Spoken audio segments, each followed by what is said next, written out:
Well, for the first time in the history of the program, I assume we almost had to kick somebody off the show because they made a statement so ludicrous and outlandish that you questioned whether or not the person belonged with a microphone in front of his mouth. I can't believe Ryan said that. Look at you, backpedaling like a corner. The Eagles wish they had a cornerback that could backpedal like you, Hunter Brody. We bring in John McMullen, as we always do, from 97.3 ESPN.com, Football at 4. And I start off, John, letting you know, because I want you to know the type of people that you're dealing with. We asked Hunter, because he seemed to be a little bit optimistic about this weekend, about what realistically he sees from the Eagles offense against Washington, given the fact that, you know, they've got no Alshon, probably no Nelson, no Lane, Robert Davis, Greg Ward, J.J. Arcega-Whiteside as the main perimeter weapons. And Hunter said, I think they can score about 27 points. And literally, Ryan's eyes and my eyes fell out of our heads. McMullen, please tell us that Ryan and I are not the crazy ones, right? No, it's going to be difficult. I got a firm grasp of it. It doesn't really settle in until you see it on the field. And I'm looking at these receivers going through individual drills. And, oh, by the way, Robert Davis was first in individual drills. Typically, you go with the most receiver with the most cachet. It probably should have been J.J. Arcega-Whiteside, but he was number 2. Should have been Josh Perkins, according to a Hunter. Yeah. Greg Ward was lagging back. Or Josh, I mean, for all the talk, and understandably so, because Doug is the one that brought it back, but Josh is a tight end, so he works with the tight ends.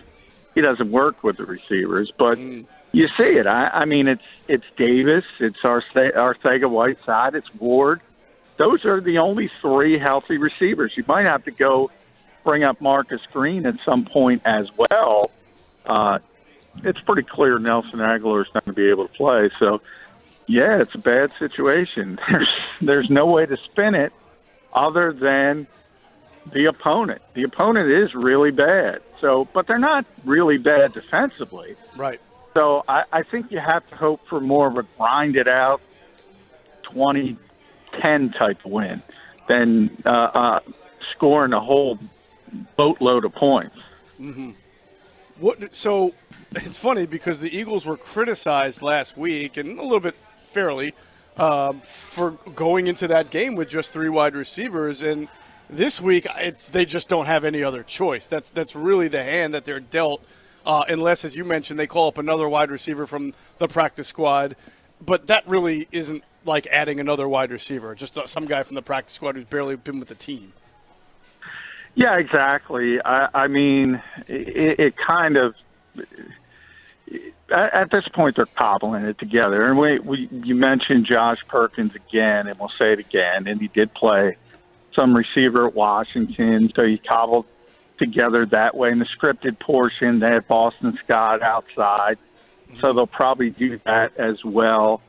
And you just have to go about it a different way formationally because, yeah, I mean, we've seen this team time and time again. It's not bring up Rob Davis and then they're going to bring up Marcus Green and they're going to be playing all 60 snaps. We know that's not how they're going to go about it. And it's tough when you have no veteran, proven receivers. And that's where the Eagles are. And obviously, the news coming out today, I saw the NFL Network report that Alshon did indeed have the Liz Frank injury. They're phrasing it like it's kind of like the one that Jalen Mills just had that's going to put Alshon out for quite a long time, maybe even most of next year. How do you think that influenced whatever plans the team had for him? Well, they already signed him to that restructured deal back in September, and that raised a lot of eyebrows at the time when he was healthy, because the question was, why did you have to do it? Trying to get more money up front, trying to spread Howie Roseman maneuver. But there's the question that Alshon is sort of a really good receiver, but he's not a great receiver.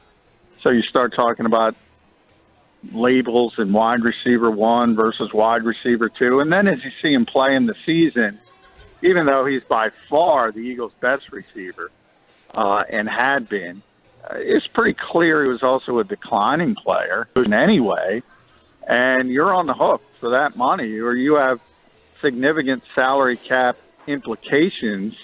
And those are, I always say, the salary cap is one of the most overrated thing in sports. The Eagles can get around it, but nonetheless, you're going to have to take some medicine if you want to move on from Alshon Jeffrey. And from a roster building standpoint, you probably want to move on from Alshon Jeffrey, to be honest. Yeah, and obviously if they were able to do that, which is probably complicated now by the injury, I mean, I don't know if anyone's going to trade for even a fifth or a sixth for an Alshon Jeffrey who may not even be ready by November or December. So you're not going to have Alshon next year for most of the year, and I would assume they're moving on from Nelson Agholor as well. So they kind of have to do what they just did a couple of years ago, and that's rebuild this wide receiver core. And so I feel like that makes the next few games here really important, at least to get a judgment, some type of analysis on who J.J. Arcega-Whiteside is. Yeah, you would hope, and you would certainly think. I mean, he's a second-round pick. I find it very hard to believe the Eagles are going to give up on him this early.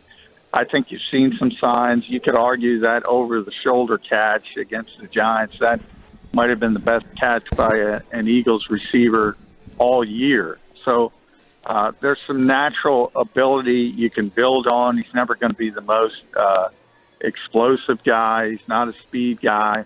But without Alshon Jeffrey, you need his type of receiver, what he was at Stanford, a back shoulder guy, a fade guy, somebody who can get the contested catches, which hasn't played out to this point.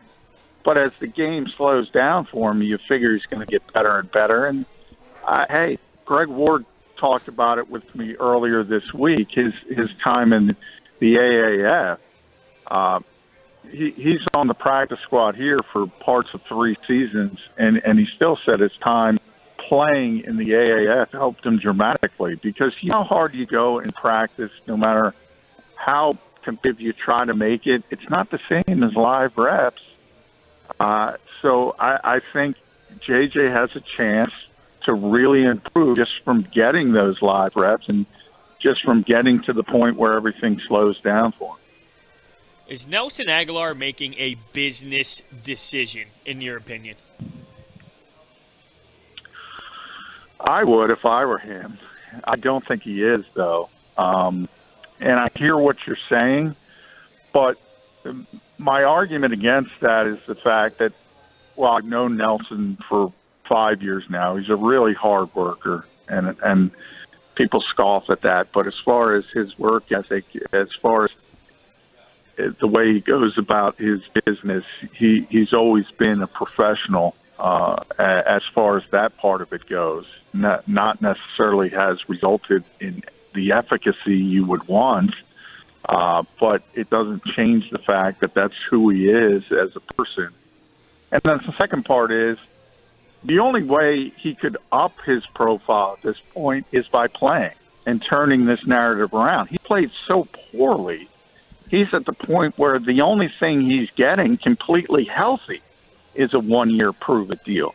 Nobody's giving him big money. That's how poorly he's performed. So if he were healthy and he were able to play, playing could only help him on the free agent market, because he is what he is right now. And right now, as I said, healthy or not, it's a 1-year prove-it guy. I wonder if he feels that way, though, because maybe he thinks he does deserve more than just a prove-it deal right now. But something we discussed earlier on the show was Nelson Agholor and the way that he played in 2017. If you could label Nelson Agholor's career here, thinking that he's probably not going to be here next year, would you say it was a bust? Because I can't go that far, because the year of 2017 and in the Super Bowl itself, he had such a great game that he really did perform at such a high level to win us a Super Bowl. So I can't label it a bust. How would you label his tenure here? Well, I think that's for everybody's definition of a bust. To me, he's a bust as a first-round pick. He did not live up to expectations. There was a thought that anytime you're picked at where Nelson Agholor is picked, you're supposed to be a number one receiver and at the worst, a really good number two receiver. He was never that, even in the apex of 2017. And there's this romanticism because his best game was in the Super Bowl. Same thing with Corey Clement. You could argue Corey Clement is a good running back. He was good on one February day in Minneapolis, and that helped get the team to where it is. It's why I argue Eli Manning isn't a Hall of Fame quarterback. He was good in 2 Super Bowls, and he was good leading up at times to 2 Super Bowls, but the rest of his career has been defined by mediocrity or less. So it kind of depends on the individual's definition. But anytime you're a first-round pick in this league and you produce at the level Nelson Agholor produces, it's not good. I'll say that. He's never been even a clear-cut number 2 receiver on this team. Is he – I wasn't going to ask you another Nelson Agholor question, but here we are. Is he viewed around the league the same way he's viewed in Philadelphia? Like don't touch him with a 10-foot pole. He's Dr. Jekyll and Mr. Hyde. Extreme analogies, but just with how he's mentally been, on again, off again throughout his career. Well, it only takes one to think they can rescue somebody, and he does have tremendous athleticism. From a measurable standpoint, he should be a good receiver. So you always put that caveat because I'm not in the building with all the 31 other teams, but usually, and I think that's the case here, when you draft a player and you get him in your program, especially in the first round, you give him the benefit of the doubt far more than another organization would. So once you move on, he's not going to have that same cachet wherever he lands. Yeah. And it's going to be about production. We've been joking, John, that it's going to be a crying shame for Eagles fans next year when Nelson Agholor is catching 85 balls for 1,200 yards as a Patriot. I don't think that's going to happen. I think he sleeps soundly. Says everybody who lets a player go to the Patriots.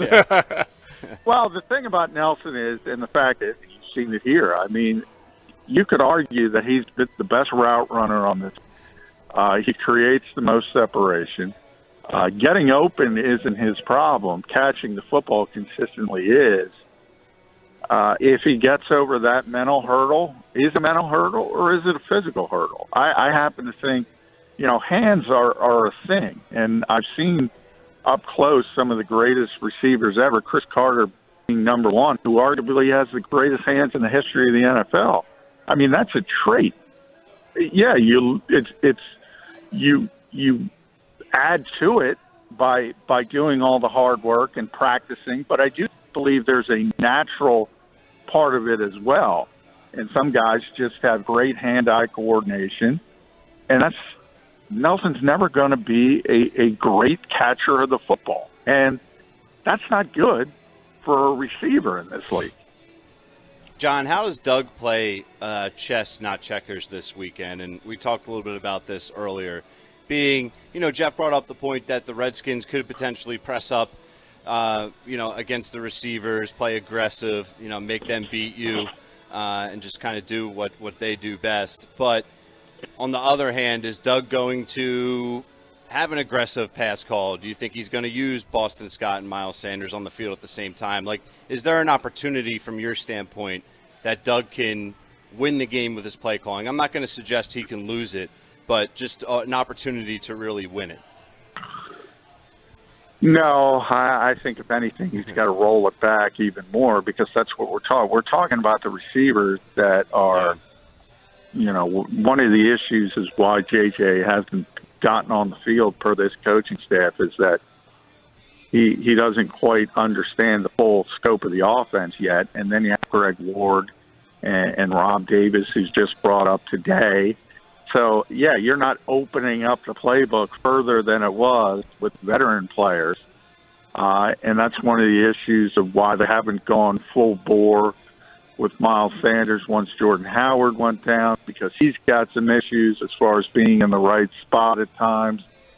And Boston Scott doesn't have a lot of experience. So if anything, you got to roll it back. And Malcolm Jenkins talked about that today from a defensive standpoint, because he was asked the question about all the young offensive players, and that was the position they were in last year with all the injuries in the secondary. And what did they do? They scaled it back. That's what Doug's going to do. That's what you have to do.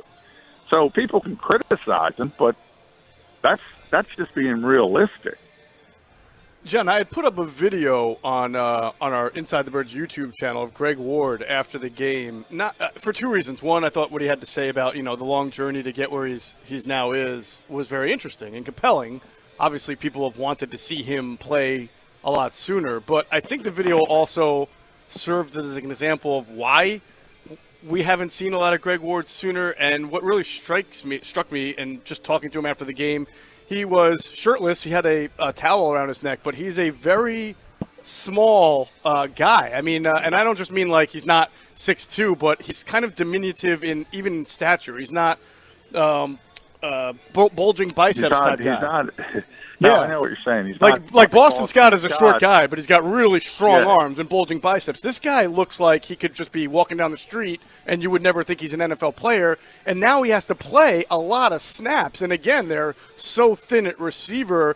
It just struck me as, man, going into this game, it's like I think you really have to be concerned about how many snaps he can play and how much punishment he can. I get it. He's a football player. He played college football. He was a quarterback, which amazes me given his stature. But this is the NFL, and it's a big guy league. Yeah, big guys beat up little guys. Chip Kelly. Yeah, I remember hearing a certain guy say that.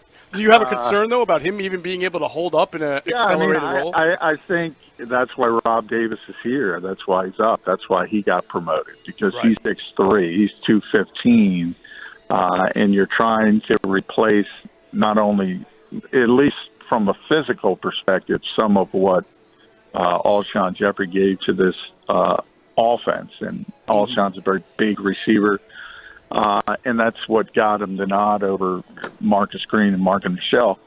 You can't have too many of those guys. And that's, again, you talk about roster building, not only 53, but 63 when you add in the practice squad. And you think about Greg Ward and how small he is, and Marcus Green, 5'9", built a little bit more powerfully. But Mark and Michelle, he's 5'10", 5'11", all shorter receivers in a league where, the Mike Evanses of the world are the new templates who can just dominate physically.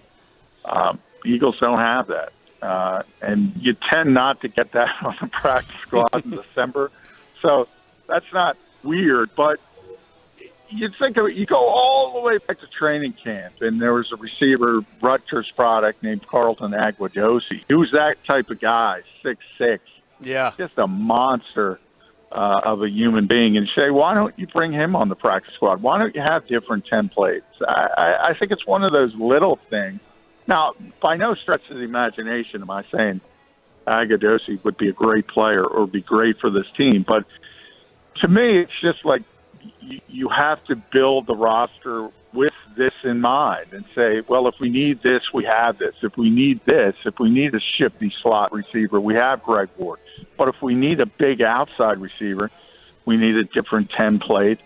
And that's where Rob Davis came in, and Marcus Green is maybe a deep threat, a speed threat. But I don't think Howie Roseman has done the best job of not only 53, but also 63. I think there are decisions that he did not make correctly. Let's actually ask you a non-wide receiver question while we've got you here for as long as we have. Yeah, we're going to switch gears to the opposite side. Yep, we talk with John McMullen as we do every day, football at 4, JF McMullen on Twitter. John, you have a story on 97.3ESPN.com right now. I know you talked about it a little bit yesterday with Hunter and Ryan. It says Schwartz needs to prop up corners with help, not praise. And you're referring to Jim kind of defending Ronald Darby, who missed the tackle on the first Slayton touchdown. Jim came out and said, that's on me. I shouldn't have been aggressive there. I should not be worried about the field goal and whether they get it or not. And I know, and I heard you guys talk to the guys yesterday, Jim kind of doing this coach speak thing. But I do wonder, like, how many times a guy gets beat where you're not just saying that, but now you got Terry McLaurin this weekend, and, you know, you would like to, I think, see an aggressive attack, not all the time, but, you know, getting after Dwayne Haskins a little bit. And you do wonder now if Jim has a little bit of pause in that. Can I leave Ronald Darby alone on Terry McLaurin, who already burned my secondary earlier this year for 2 touchdowns? Well, and that's been my issue because Terry McLaurin started it all. Right. That was it. And that was for Sol Douglas. And it's been a consistent theme throughout the season. Everybody remembers Stephon Diggs.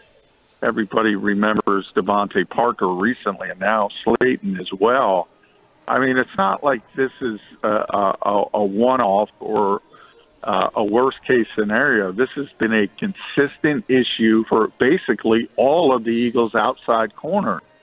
And you and I have talked about it privately a couple times and saying, what does this defense coordinator have against the cover 2? There's 2 parts to it. I don't like playing cover 2. I don't think anybody likes playing cover 2. Yep. It's boring. It's vanilla. But sometimes you have to play it. But then you have this whole other group that wants a blitz on every down. Well, if you're playing cover 2, you're not going to blitz every down. So there's a give and take, especially with a young quarterback who you want to make uncomfortable. And the last thing you want is him to get a sense of comfort, and that usually does mean pressure. And if you're pressuring, you got to leave corners on an island at times. You can do zone blitzes and do it that way and protect it a little bit more. But I think at least when you're talking about accomplished quarterbacks, and if you want to look forward to Week 16 and the Prescott type, I think this team has to be more of a coverage team. I think if they get too aggressive, and I know that's not what people want to hear, they're going to get gashed. And you've seen it time and time again. Yep, you have. And we will see what Jim Schwartz has in store this weekend against Washington.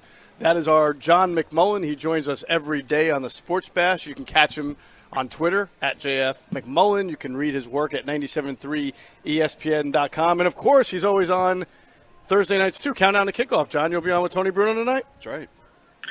That's always a game night decision.